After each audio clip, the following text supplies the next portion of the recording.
We are here in Oklahoma City today with Shayla Waddell, who drives a 305 and a 360 sprint car. And thank you for spending a few minutes with us. First question, pretty straightforward. How did you get started in racing? How old were you? Kind of walk us through that. When I was 8, my dad wanted to get my sister and I into some sort of racing, and so he and my mom took us out to our local mini sprint dirt track here in Oklahoma City, and we went and watched that first night, and he knew that's what he wanted to get us into. So the following year he bought me my first junior sprint. I was 8, and then the year after that he got my sister one, and that's how it started. Okay, and the two of you raced for a few years? Yeah, we raced together for 4 or 5 years. We did kind of a lot of traveling, kind of regionally, some national points and stuff. And Just then like the whole family piled into the camper? Yeah. Okay. And then they kind of came back here, and I moved up a class and won a championship in that here. And now, how old were you when you moved up in class? 13. Okay. And then my sister decided to do other sports, racing on foot, and she's really good at that. So that kind of gave me the opportunity to, my dad was like, well, we can get you a big sprint car. So then we got the big sprint, and I was 14 when I started in the full-size sprint car. How long before you won your first race after you got in? Actually, that first year, we at Oklahoma City at the State Fair Speedway, I won an A feature and also got the Rookie of the Year title. So, and then we got another one the following year. We raced at State Fair Speedway for 2 years, and then they closed that track down. So then that's when we started traveling and racing with the Oil Capital Racing Series. Okay, and I guess you were about 16 when you started with that, or? Yeah, I think like 17 or 18 when we started doing the 17, yeah. Okay. And we started with OCRS, and that was a lot different for me, going from racing one track every weekend to a different track every weekend. But sure. Yeah, but I think it helps make you better, and I'm sure it did. Yeah. So and it was a lot of fun. And in 2012, I got a feature win at the Salina High Bank Speedway, and was the first female to win an OCRS main event. So that was really cool. Yeah. So when you won that and you had that honor of being the first woman, what were your emotions like? Oh, it was just... I mean, was there something maybe a little more to it than, yay, we won? Yeah. I mean, understanding the significance. Yeah, I think it was really just relieving that we finally got a win, because it's like just knowing that we're capable of doing it. Sure. I mean, sure, it was like, we got a win, that's great. But I think just all the work and time that we put into it, and then to finally get one was just really, really cool. Yeah, and I understand, I guess your most recent win last month was at the same track. At the same track, yeah. And how many years had it been since the win? 4 years. 4 years? Yeah, it's been 4 years. So, yeah, we kind of had a few years where we just struggled and stuff, and not had the best year, so it was really great to get one of those wins. And this year, we've tried new cars, different chassis, and I really like them a lot better, and I think it's helped out a lot. So I'm a lot more comfortable with the cars, trusting them. And Nick, my crew chief, I think the longer we work together, the better that we get as a team. And so Nick, I guess he's pretty invaluable to your efforts. Yeah, he is. Yeah, he has been for the last 3 years. Okay. So. Okay, and the car that's behind you there, this is a 305, It's right? a 305, yep. Okay. So Oklahoma just got their first 305 series started here this year. Okay. Called the Sprint Series of Oklahoma, Mm-hmm. SSO. And so they didn't have a big schedule this year, but next year they're going to add more races and I think have more cars next year. Okay. And this is my first time to run, with the big wing and stuff. So. What type of adjustment did you have to make, with the bigger wing? I mean, was there... The bigger wing kind of, I think, makes it a little easier. It's kind of more forgiving and adds to the, I guess, stability of the car. Yeah. So, and the 305 class too, as compared to our other car, which is a 360. Which is a 360. Yeah, I think the competition is more equal, and so I really enjoy racing both. Mm-hmm. Just as long as you've got a car and you're out there racing, right? Yeah. Right. Okay. Moving on. I understand that there is a particular charity that you've been working very closely with, Cure SMA. I believe SMA stands for Spinal Muscular Atrophy. Tell me just a little bit about how you got involved with that, how you're raising money for it. Just kind of tell me that story. Okay.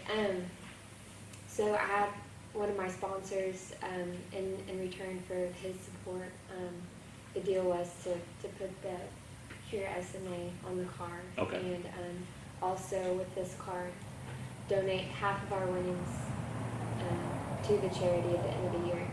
So we didn't have to do the helmet raffle, but it's just something that Nick and I kind of brainstormed, and just kind of add to the interest and bring in as much money as you could. Yeah. So our goal is $5,000 at the end of the season. Okay. Right. We still got a little ways to go. Whose names do you have? Yeah. So this is just one of my old helmets, and it was like, well, we can raffle off one of my old helmets, but just to add more interest to wanting to win the helmet, we got kind of the cast of that Street Outlaws show, so we were able to get people like Daddy Dave, Farm Truck Asian, Shane, Bob, Big Chief. They've all signed it. And of course their show is filmed locally here in Oklahoma City. In Oklahoma City, so it was cool to try and catch up with all them and get the signatures. Okay, next question. What does it mean to have, support from the fans that you have? Yeah, so I mean, this is just a hobby that I do, and it's really cool to get support from people and go to different places and meet people and go back to those places and see those same people. And then, being a female and being kind of unique, a lot of kids like to come say hi or get. I guess they kind of naturally gravitate towards you and want to. Yeah, and even adults too. So I really enjoy, doing that and talking to kids and stuff. Because when I was a kid, that's what I liked is, there's a girl driving that car. So yeah, I guess it makes it all the more special for a fan to have someone a driver who welcomes them up and speaks with them. Yeah, it's fun. I enjoy it. Tell me a little bit, what do you love the most about racing? The most about racing, obviously, the adrenaline rush, the successes like winning, because being so hard to do. Spending time with family and friends at the track, and even at the shop during the week, getting to see friends, and it's cool because at the track every weekend we'll have all the people that support me there. Well, I guess that's it. Racing is inherently a social event. Yeah, it is. So it's. I'm guessing we've probably already touched on it some, but what would you consider your career high point to be to date?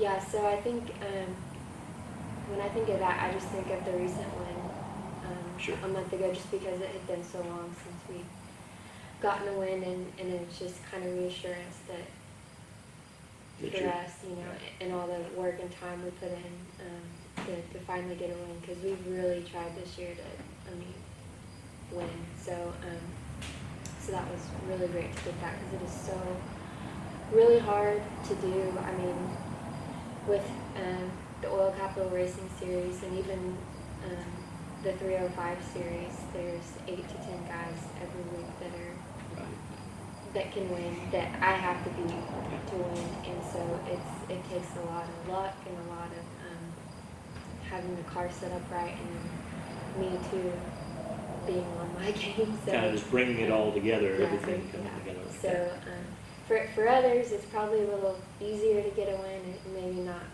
you know, something they do more often. But for us, it was really huge to get that. So. Well, and I guess, yeah, especially you go 4 years without a win. I guess, if anything, that really speaks to your commitment to racing, is, you know, your discipline, commitment to keep slugging along, knowing you're going to get there eventually, and you did. So.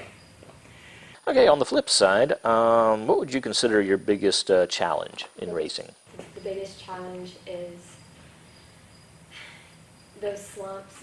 I think every racer has them, whether it's, you know, a season or 2 seasons or a month, and it seems like we had 2 or 3 years there where it was just, you know, the cars we had, we couldn't figure them out setup-wise, and a lot of stuff going on, you know, personally, and then the dynamics of the team. So just juggling the different aspects of your life. And, so just being in, when it's like, man, it seemed like nothing went right every weekend, and it's hard to, like, you know, have the motivation to keep doing it whenever you're running, you know, 12th place every weekend. So that was really challenging. And like I said, I think everyone kind of has those the down times, periods, the downs and the ups. But this year, I don't know why it seems like a lot more relaxed, and it's been really fun. So. Well, and one thing I just thought of, I guess during those down periods, it's really great to have fans that tell you, hey, you're on the right track, or, you know, just kind of help buck your spirits up, that kind of thing. Yeah, the fans and support, you know. Yeah. Even like my sponsors that, you know, stick with it. And, right. You know, it's like. Yeah, when you notice that you're having a bad season, they're not pulling their money. Yeah, and even the camaraderie, like at the track. I mean, you know, you have friends there. So one of the things I often wonder about when it's a woman in motorsports, have you experienced any sexism yourself? I haven't at all, not at least towards my face.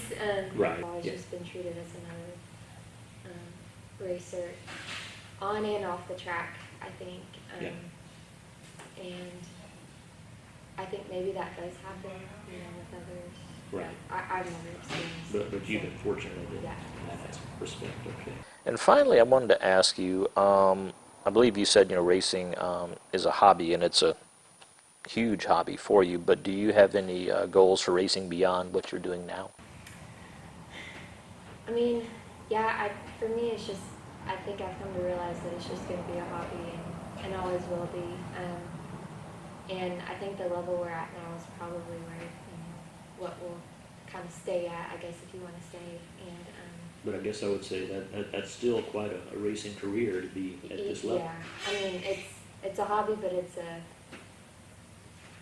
big part of my life. Way of life, almost, yeah. So, and I'll do it as long as I can. So. And I suppose even if you weren't in the car, you'd probably still be at the tracks, right? Yeah, a weird, racing's a weird in the blood. thing. Yeah, so. All righty. Well, I want to thank you very much for spending some time with us. Okay, thank you.